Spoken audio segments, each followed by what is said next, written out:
ये आकाशवाणी रायपुर है। छत्तीसगढ़ी समाचार बुलेटिन के संग शुभा मिश्रा के जय जोहार। अब सुनाओ आज के प्रमुख समाचार।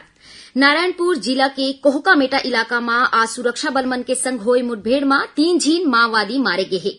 मुख्यमंत्री विष्णुदेव साय हा स्कूली लइका मन ला पर्यावरण संरक्षण ले जुड़े बर एक पेड़ अपनी मां के नाम में लगाए के करी अपील। और मौसम विभाग हा अवैया 24 घंटा के दौरान सरगुजा और बिलासपुर संभाग के कुछ एक जिला मन में भारी वर्षा होए, आकाशीय बिजली गिरे और अंधड़ चले के चेतावनी दे है। अब समाचार विस्तार ले। नारायणपुर जिला के कोहकामेटा इलाका में आज सुरक्षा बल मन के संग होए मुठभेड़ में 3 झीन माओवादी मारे गए हैं। जिला के पुलिस अधीक्षक प्रभात कुमार बताएं कि माओवादी मन के मौजूदगी के सूचना मिले में डीआरजी, एसटीएफ, बीएसएफ और आईटीबीपी के संयुक्त टीम रवाना करेगी रही। ए दौरान महाराष्ट्र के सीमा ले लगे कोहकामेटा के जंगल में पहली ले घात लगा के बैठे माओवादी मन हा सुरक्षा बल पर फायरिंग शुरू कर दीस। जवाबी कार्रवाई में सुरक्षा बल मन हा 3 माओवादी मन ला मार गिराईस। सुकमा जिला के आने इलाके रे सुरक्षा बल मन हा 9 माओवादी मन ला गिरफ्तार करे है। जिला के पुलिस अधीक्षक किरण चौहान हा बताइन कि एमा ले 4 माओवादी मन पाछू 23 जून के टेकलगुड़ा में होए विस्फोट के घटना में शामिल रहिन। उमना बताइन कि जिला पुलिस बल, डीआरजी, सीआरपीएफ और कोबरा बटालियन के संयुक्त कार्यवाही में ए माओवादी मन ला गिरफ्तार करे गे रहिस। उहे यही जिला में एक माई लोगन के संग 2 इनामी माओवादी मन हा आत्मसमर्पण करे है। एकर मन ऊपर 5-5 लाख रुपया के इनाम घोषित रहिस। ए माओवादी मन हा पुलिस अधीक्षक किरण चौहान, सीआरपीएफ के डीआईजी सूरजपाल वर्मा और अतिरिक्त पुलिस अधीक्षक निखिल राखेचा के आगू आत्मसमर्पण करिन। ए दोनों माओवादी सुकमा जिला के कोंटा एरिया कमेटी में कई बछर ले सक्रिय रहिस। आत्मसमर्पण करैया माओवादी मन ला राज्य सरकार की पुनर्वास नीति के लाभ दे जाही। केंद्रीय कृषि मंत्री शिवराज सिंह चौहान हा काली नई दिल्ली में छत्तीसगढ़ के कृषि मंत्री रामविचार नेताम के संग उच्च स्तरीय प्रतिनिधि मंडल के बैठका करीन।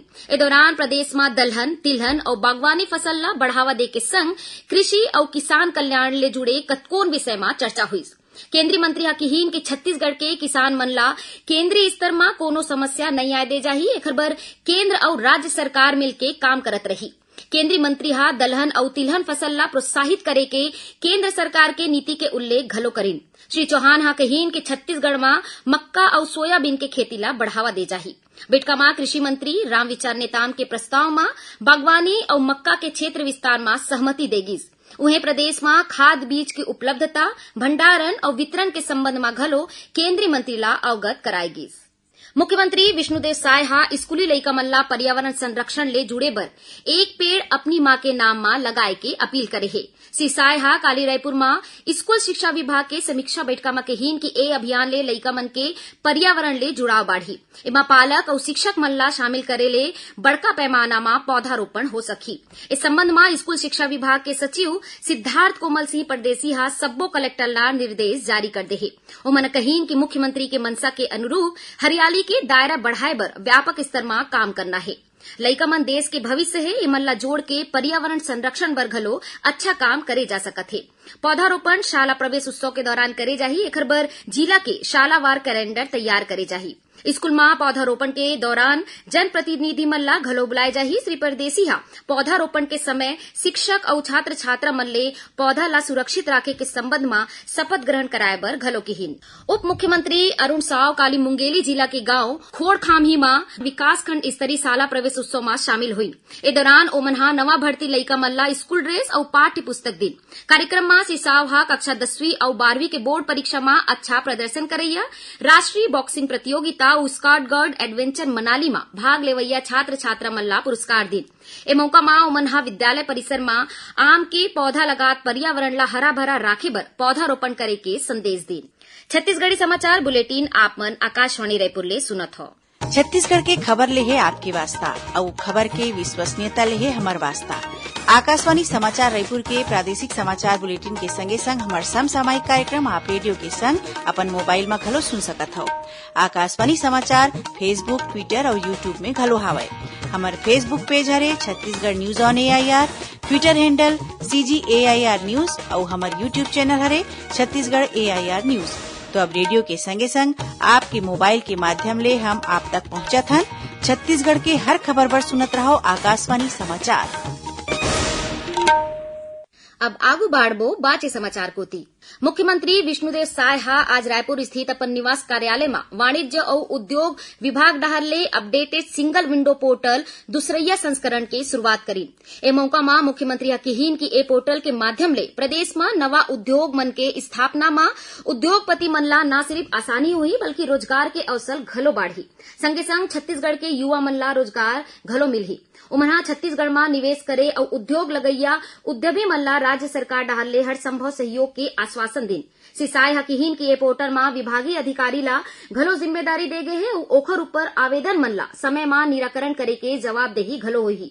मुख्यमंत्री हा उद्योग विभाग के अधिकारी मन ला समय समय में एकर समीक्षा करे के निर्देश घलो दिन। वाणिज्य और उद्योग विभाग के सचिव अंकित आनंद हा बताइन कि ए पोर्टल में 16 ले ज्यादा विभाग के 100 ले ज्यादा सुविधा उपलब्ध रही। आवेदन मन ला एक गो ही लॉगिन करना होही, दोबारा आवेदन करे के जरूरत नहीं होही। केंद्र सरकार हा राष्ट्रीय परीक्षा एजेंसी एनटीए में मजबूत तंत्र विकसित करे बर विद्यार्थी और अभिभावक ले सुझाव और प्रतिक्रिया मांगे है। सूचना और प्रसारण मंत्रालय सोशल मीडिया पोस्ट में कहे है कि डॉक्टर के राधाकृष्णन के अध्यक्षता में गठित उच्च स्तरीय समिति हा विद्यार्थी और अभिभावक मन ले परीक्षा प्रतिक्रिया और डेटा सुरक्षा प्रोटोकॉल में सुधार और राष्ट्रीय परीक्षा एजेंसी के संरचना और कार्य प्रणाली पर सुझाव और विचार मांगे है। ये सुझाव 7 जुलाई तक भेजे जा सकत है। चिकित्सक दिवस के बेरा में स्वास्थ्य मंत्री श्याम बिहारी जायसवाल काली रायपुर में होवैया एक कार्यक्रम में शामिल हुई। ए बेरा में उमनहा डॉक्टर मन संग स्वास्थ्य के क्षेत्र में नवा विचार और नवाचार पर चर्चा करीन। स्वास्थ्य मंत्री हा सब्बो डॉक्टर और स्वास्थ्य कर्मी मन ला चिकित्सा दिवस के शुभकामना दी। ए मौका में मानव सेवा में लगातार समर्पित होके काम करैया डॉक्टर बंधु के सम्मान घलो करेगी। सदन में राहुल गांधी के कथित आपत्तिजनक बयान पर भारतीय जनता युवा मोर्चा के कार्यकर्ता मन हा जगदलपुर के गोल बाजार चौक में प्रदर्शन करी। एमा भाजपा के प्रदेश अध्यक्ष किरण सिंह देव घलो शामिल हुई। राज्य के आने आने जिला मन में घलो ऐसने कतकोन प्रदर्शन हुई। प्रदेश में माई लोगन और बाल विकास मंत्री लक्ष्मी राजवाड़े हा आज मंत्रालय में विभागीय काम के समीक्षा करी। उमनहा अधिकारी मन ला प्रदेश के सब्बो आंगनबाड़ी के निरीक्षण करे के निर्देश दी। उमनहा हितग्राही मन ले दे जात पोषण आहार और आने सुविधा के नियमित जांच करके उखर गुणवत्ता सुनिश्चित करे बर घलो कहीन।